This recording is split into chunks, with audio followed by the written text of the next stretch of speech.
we've done a pretty decent job at souvenirs, but in the past few years, Robert has taken it to a new level for us.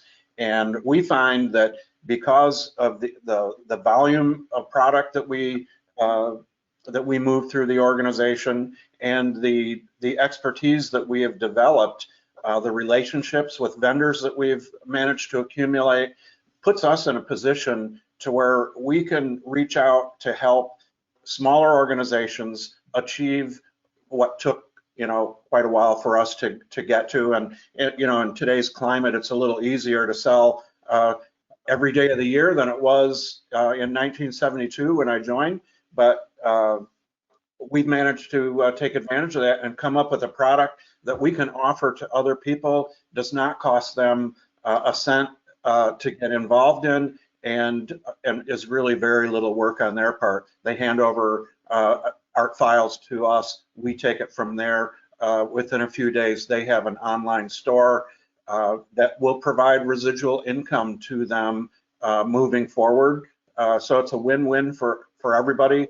We don't look at this as a huge moneymaker for our organization. It's, to some degree, we started this as an outreach, a way to get local organizations in the community or organizations from afar. And I'll let Ed talk a little bit about this, but we've managed to put this program together so that other groups can take advantage of our volume pricing. Yeah, and that's fantastic. And I'm going to speak to this, everybody. I want to make sure you heard what he said. Okay, like you say, I'd love to have some merchandise. I'd love to have an online store. I don't have the bandwidth to do this, right? I mean, who does, right? But you send them some files, some logo files, some graphic files. They put this together, and you hear what he said. In a few days, it's up and going, and they handle it for you. So it's quite astounding to me how it works. Ed, this is a fantastic business model, and this is a huge service to groups of any size, right? It is. So Tim, listen, I can't say any more than Tim Farrell did, except build on maybe a little bit of the technical focuses or marketing that we've thought about. So absolutely correct. I mean, our natural progression would be to performing arts organizations, right? That would be our natural progression.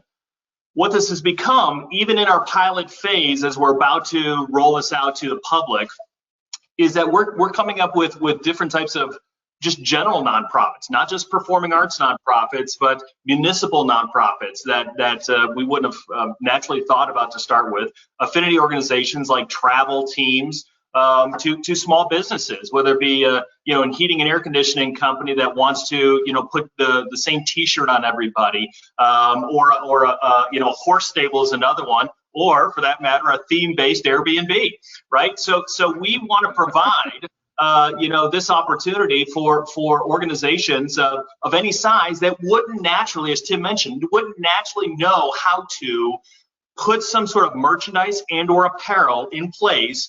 That's a very turnkey process, and we think we've got that process worked out. Marching Arts Education is the home of the Marching Roundtable podcast. We give you access to the top marching arts professionals through live webinars, podcasts, videos, interviews, and online coursework. With over 1,000 podcasts and hundreds of webinars and videos, there are hours of great professional development for you and your staff. Sign up for a membership to Marching Arts Education to get complete access to all webinars, videos, and podcasts, plus discounts on coursework. Many directors are using professional development funds through their school or boosters to make these resources available to their staff. Imagine what you could do with so many great new ideas from the top professionals in our activity. Subscribe to our YouTube channel and sign up for our newsletter to find out about the latest podcasts, webinars, and new content. Find all of this and sign up at marchingartseducation.com.